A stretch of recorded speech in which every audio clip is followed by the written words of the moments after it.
Middlemarch. Book 4, 3 Love Problems. Chapter 36. Is strange to see the humors of these men. These great aspiring spirits, that should be wise.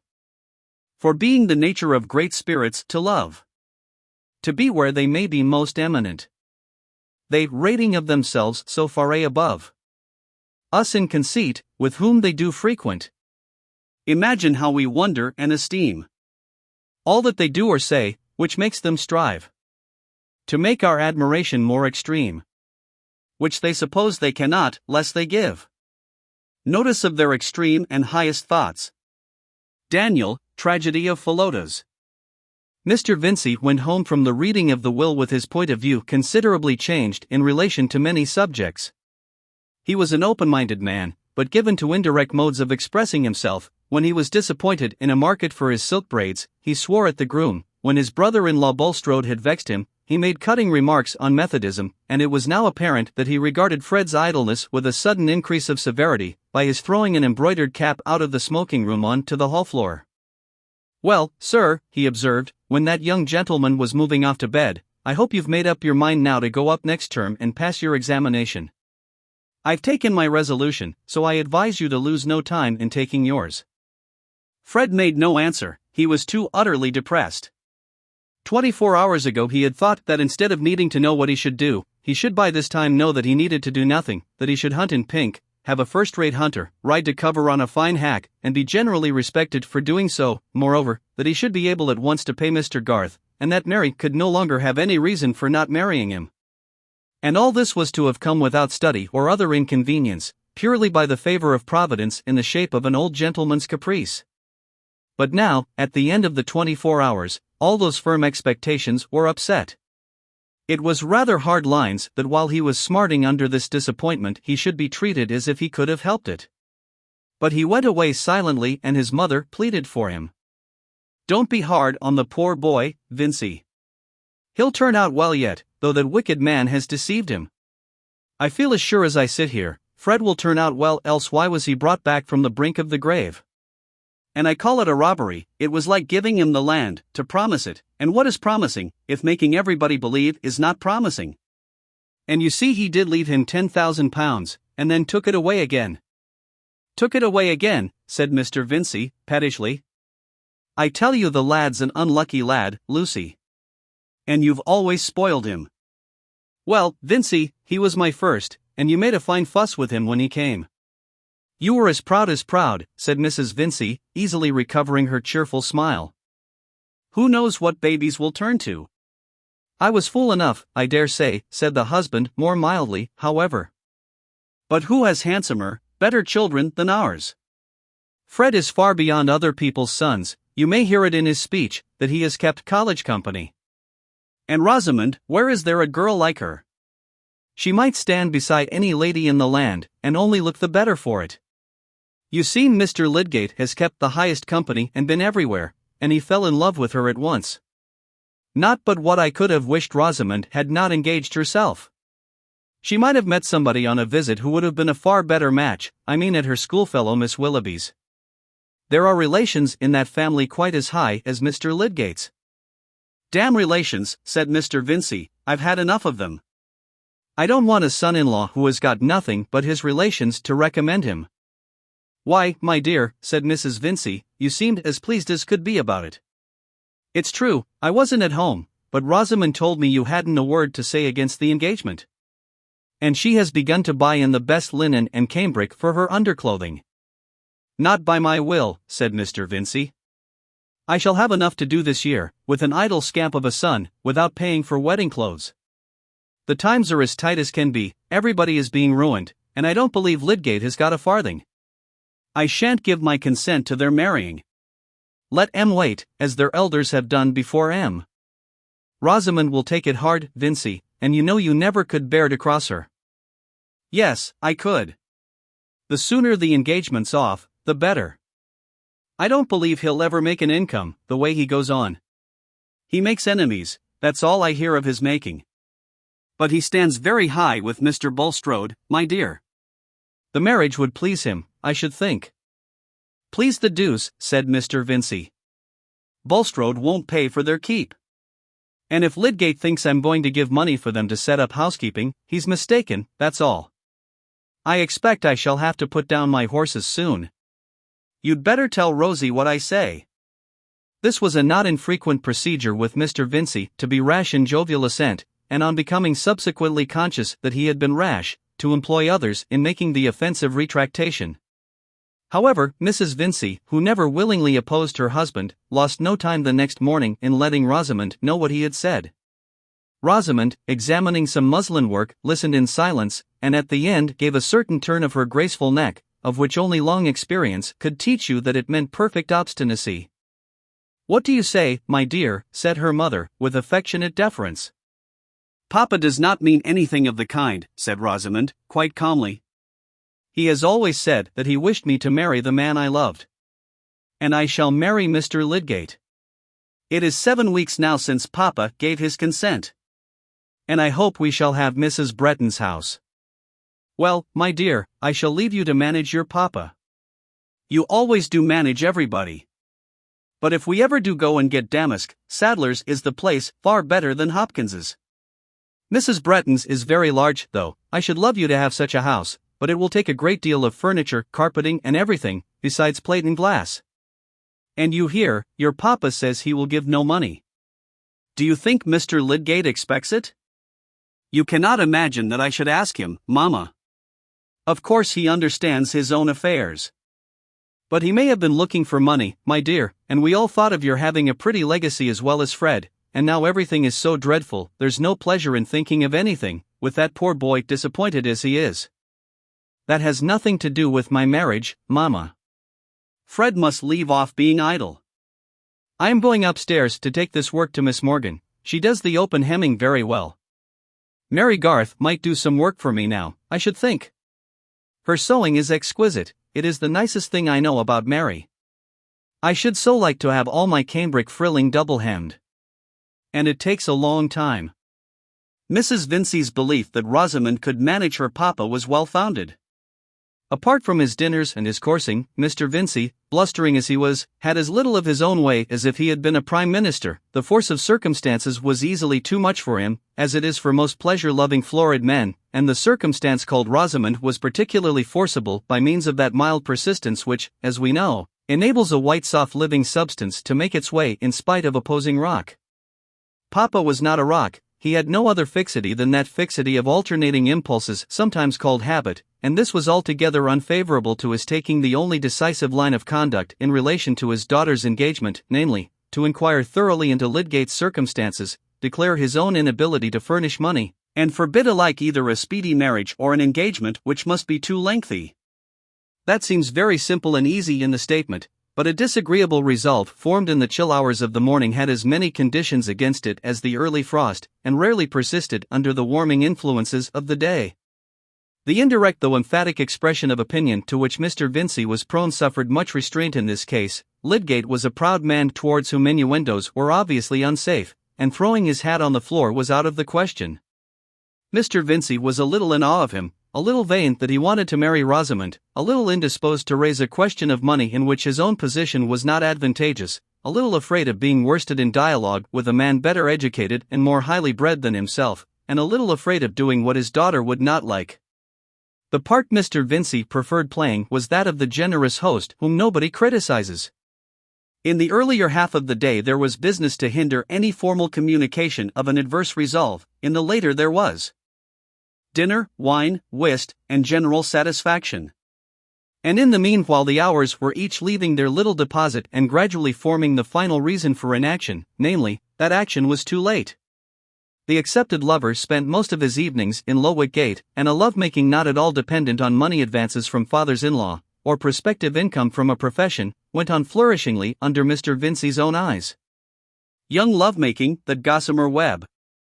Even the points it clings to, the things whence its subtle interlacings are swung, are scarcely perceptible, momentary touches of fingertips, meetings of rays from blue and dark orbs, unfinished phrases, lightest changes of cheek and lip, faintest tremors.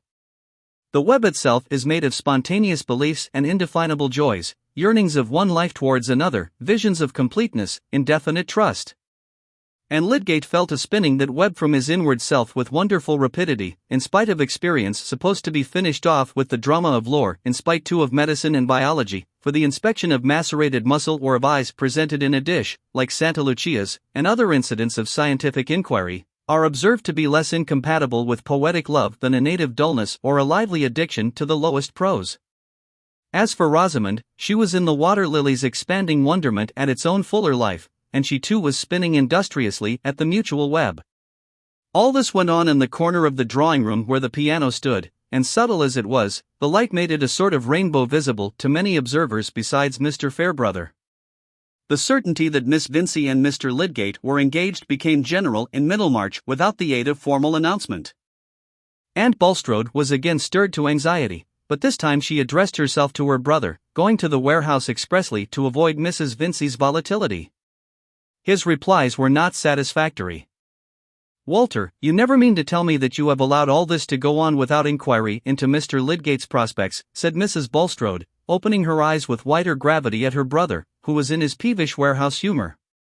"Think of this girl brought up in luxury, in too worldly a way. I am sorry to say, what will she do on a small income? Oh, confound it, Harriet! What can I do when men come into the town without any asking of mine? Did you shut your house up against Lydgate? Bulstrode has pushed him forward more than anybody. I never made any fuss about the young fellow. You should go and talk to your husband about it, not me." "Well, really, Walter, how can Mr. Bulstrode be to blame? I am sure he did not wish for the engagement.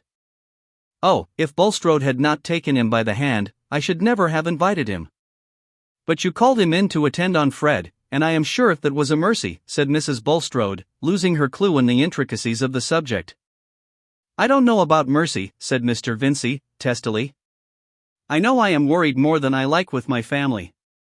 I was a good brother to you, Harriet, before you married Bulstrode, and I must say he doesn't always show that friendly spirit towards your family that might have been expected of him."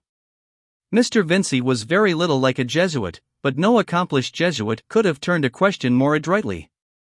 Harriet had to defend her husband instead of blaming her brother, and the conversation ended at a point as far from the beginning as some recent sparring between the brothers-in-law at a vestry meeting. Mrs. Bulstrode did not repeat her brother's complaints to her husband, but in the evening she spoke to him of Lydgate and Rosamond.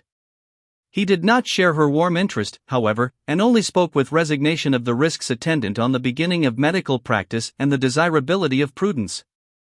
"I am sure we are bound to pray for that thoughtless girl, brought up as she has been," said Mrs. Bulstrode, wishing to rouse her husband's feelings. "Truly, my dear," said Mr. Bulstrode, assentingly. "Those who are not of this world can do little else to arrest the errors of the obstinately worldly. That is what we must accustom ourselves to recognize with regard to your brother's family. I could have wished that Mr. Lydgate had not entered into such a union, but my relations with him are limited to that use of his gifts for God's purposes which is taught us by the divine government under each dispensation." Mrs. Bulstrode said no more, attributing some dissatisfaction which she felt to her own want of spirituality. She believed that her husband was one of those men whose memoirs should be written when they died. As to Lydgate himself, having been accepted, he was prepared to accept all the consequences which he believed himself to foresee with perfect clearness. Of course he must be married in a year, perhaps even in half a year. This was not what he had intended, but other schemes would not be hindered, they would simply adjust themselves anew. Marriage, of course, must be prepared for in the usual way. A house must be taken instead of the rooms he at present occupied, and Lydgate, having heard Rosamond speak with admiration of old Mrs. Bretton's house, situated in Lowick Gate, took notice when it fell vacant after the old lady's death, and immediately entered into treaty for it. He did this in an episodic way, very much as he gave orders to his tailor for every requisite of perfect dress, without any notion of being extravagant. On the contrary, he would have despised any ostentation of expense. His profession had familiarized him with all grades of poverty, and he cared much for those who suffered hardships. He would have behaved perfectly at a table where the sauce was served in a jug with the handle off, and he would have remembered nothing about a grand dinner except that a man was there who talked well. But it had never occurred to him that he should live in any other than what he would have called an ordinary way, with green glasses for hock, and excellent waiting at table. In warming himself at French social theories he had brought away no smell of scorching. We may handle even extreme opinions with impunity, while our furniture, our dinner-giving, and preference for armorial bearings in our own case link us indissolubly with the established order. And Lydgate's tendency was not towards extreme opinions. He would have liked no barefooted doctrines, being particular about his boots. He was no radical in relation to anything but medical reform and the prosecution of discovery. In the rest of practical life he walked by hereditary habit, half from that personal pride and unreflecting egoism which I have already called commonness, and half from that naivete which belonged to preoccupation with favorite ideas. Any inward debate Lydgate had as to the consequences of this engagement which had stolen upon him, turned on the paucity of time rather than of money. Certainly, being in love and being expected continually by someone who always turned out to be prettier than memory could represent her to be, did interfere with the diligent use of spare hours which might serve some plodding fellow of a German to make the great, imminent discovery. This was really an argument for not deferring the marriage too long, as he implied to Mr. Fairbrother, one day that the vicar came to his room with some pawn products which he wanted to examine under a better microscope than his own, and, finding Lydgate's tableful of apparatus and specimens in confusion, said sarcastically, "Eros has degenerated. He began by introducing order and harmony, and now he brings back chaos." "Yes, at some stages," said Lydgate, lifting his brows and smiling, while he began to arrange his microscope. "But a better order will begin after." "Soon," said the vicar.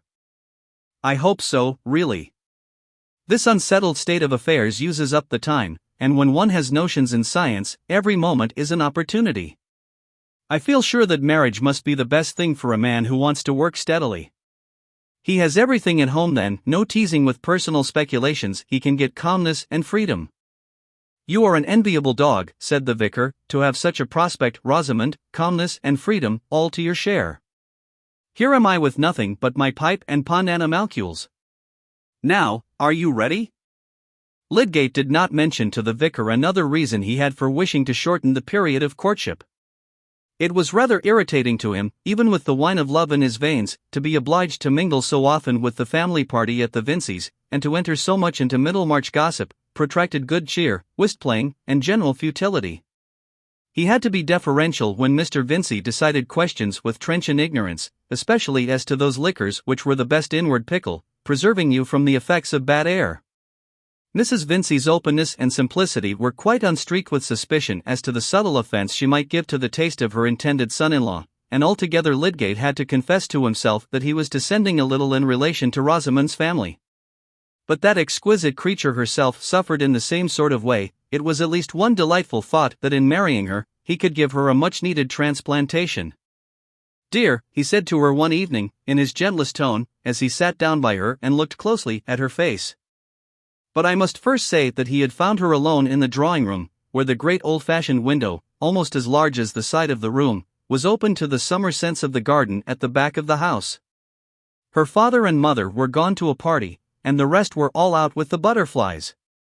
"Dear! Your eyelids are red." "Are they?" said Rosamond. "I wonder why." It was not in her nature to pour forth wishes or grievances.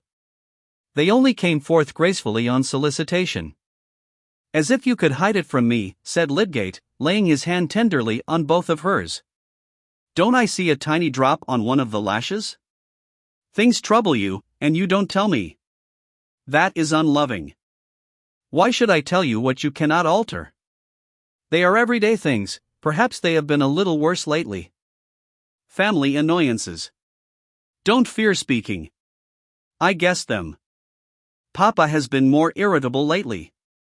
Fred makes him angry, and this morning there was a fresh quarrel because Fred threatens to throw his whole education away, and do something quite beneath him. And besides..." Rosamond hesitated, and her cheeks were gathering a slight flush. Lydgate had never seen her in trouble since the morning of their engagement, and he had never felt so passionately towards her as at this moment. He kissed the hesitating lips gently, as if to encourage them. "I feel that Papa is not quite pleased about our engagement," Rosamond continued, almost in a whisper, "and he said last night that he should certainly speak to you and say it must be given up." "Will you give it up?" said Lydgate, with quick energy, almost angrily. "I never give up anything that I choose to do," said Rosamond, recovering her calmness at the touching of this chord.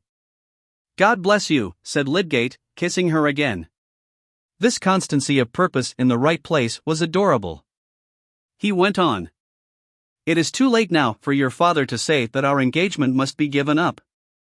You are of age, and I claim you as mine.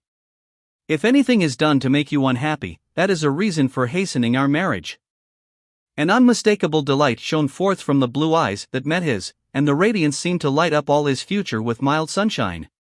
Ideal happiness, of the kind known in the Arabian Nights, in which you are invited to step from the labor and discord of the street into a paradise where everything is given to you and nothing claimed, seemed to be an affair of a few weeks' waiting, more or less.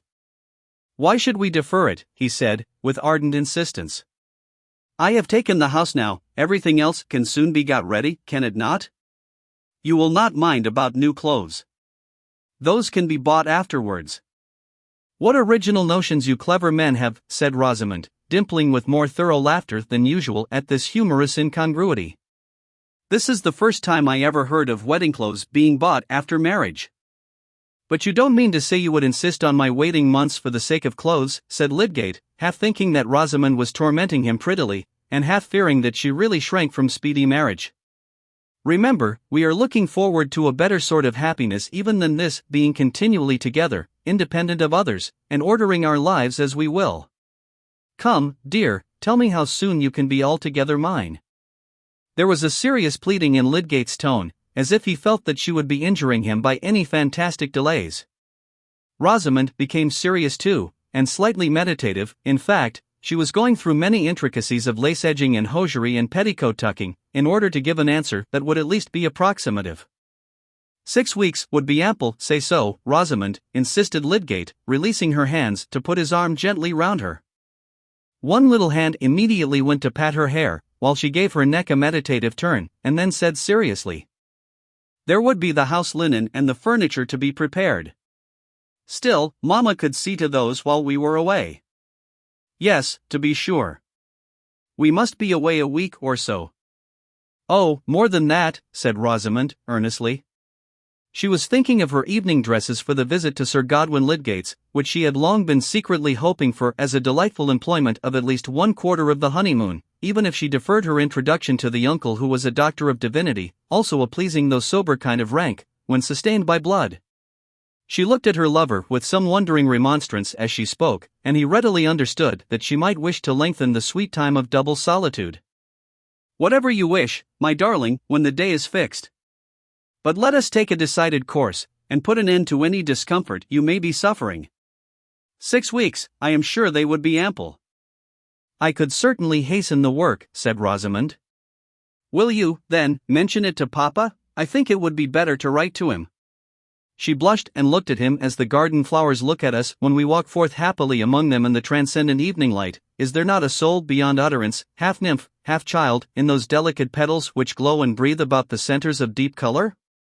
He touched her ear and a little bit of neck under it with his lips, and they sat quite still for many minutes, which flowed by them like a small gurgling brook with the kisses of the sun upon it. Rosamond thought that no one could be more in love than she was, and Lydgate thought that after all his wild mistakes and absurd credulity, he had found perfect womanhood, felt as if already breathed upon by exquisite wedded affection such as would be bestowed by an accomplished creature who venerated his high musings and momentous labors and would never interfere with them, who would create order in the home and accounts with still magic, yet keep her fingers ready to touch the lute and transform life into romance at any moment, who was instructed to the true womanly limit and not a hair's breadth beyond, docile, therefore, and ready to carry out behests which came from that limit. It was plainer now than ever that his notion of remaining much longer a bachelor had been a mistake. Marriage would not be an obstruction but a furtherance. And happening the next day to accompany a patient to Brassing, he saw a dinner service there which struck him as so exactly the right thing that he bought it at once. It saved time to do these things just when you thought of them, and Lydgate hated ugly crockery. The dinner service in question was expensive, but that might be in the nature of dinner services. Furnishing was necessarily expensive, but then it had to be done only once. It must be lovely, said Mrs. Vincey, when Lydgate mentioned his purchase with some descriptive touches. Just what Rosie ought to have. I trust in heaven it won't be broken. One must hire servants who will not break things, said Lydgate. Certainly, this was reasoning with an imperfect vision of sequences.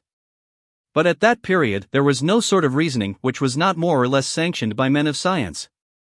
Of course it was unnecessary to defer the mention of anything to Mama, who did not readily take views that were not cheerful, and being a happy wife herself, had hardly any feeling but pride in her daughter's marriage. But Rosamond had good reasons for suggesting to Lydgate that Papa should be appealed to in writing. She prepared for the arrival of the letter by walking with her Papa to the warehouse the next morning, and telling him on the way that Mr. Lydgate wished to be married soon. "Nonsense, my dear," said Mr. Vincey. "What has he got to marry on? You'd much better give up the engagement. I've told you so pretty plainly before this. What have you had such an education for, if you are to go and marry a poor man? It's a cruel thing for a father to see. Mr. Lydgate is not poor, Papa. He bought Mr. Peacock's practice, which, they say, is worth 800 or 900 a year." "Stuff and nonsense. What's buying a practice? He might as well buy next year's swallows. It'll all slip through his fingers." "On the contrary, Papa, he will increase the practice. See how he has been called in by the Chethams and Casaubons. I hope he knows I shan't give anything with this disappointment about Fred, and Parliament going to be dissolved, and machine breaking everywhere, and an election coming on."